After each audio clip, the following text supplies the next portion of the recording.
उत्तर प्रदेश के एक छोटे से गांव में राहुल नाम का एक गरीब लड़का अपनी मां के साथ रहता था। उनके घर में गरीबी इतनी थी कि कई बार रात को खाना भी नसीब नहीं होता था। राहुल की मां अक्सर भगवान से प्रार्थना करती थी कि किसी तरह उनके घर की हालत सुधर जाए। एक दिन राहुल जंगल में लकड़ी लेने गया। चलते चलते वह जंगल के अंदर बहुत दूर चला गया। अचानक उसे एक पुरानी और टूटी फूटी झोपड़ी दिखाई दी। राहुल थोड़ा डर गया, लेकिन जिज्ञासा के कारण वह झोपड़ी के अंदर चला गया। अंदर जाकर उसने देखा कि वहां एक अजीब सा पुराना किचन था। उस किचन में एक चमकता हुआ चूल्हा और कुछ पुराने बर्तन रखे हुए थे। तभी अचानक एक बूढ़ी औरत वहां प्रकट हुई। वह कोई साधारण औरत नहीं थी, बल्कि एक रहस्यमयी दादी थी।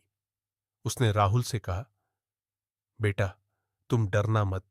यह एक जादुई किचन है। अगर तुम इसमें खाना बनाओगे और दिल से दूसरों को खिलाओगे तो यह किचन कभी खाली नहीं होगा। राहुल को पहले तो विश्वास नहीं हुआ, लेकिन उसने कोशिश करने का फैसला किया। उसने चूल्हे पर एक छोटा सा बर्तन रखा और थोड़ा सा चावल डाला।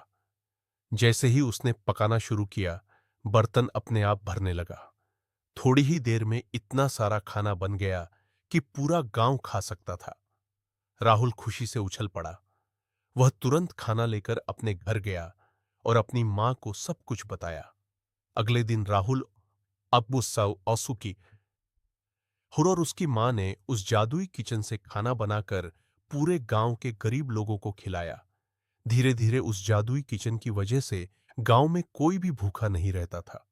लेकिन राहुल हमेशा उस बूढ़ी दादी की बात याद रखता था कि इस जादू का इस्तेमाल सिर्फ अच्छे काम के लिए करना है।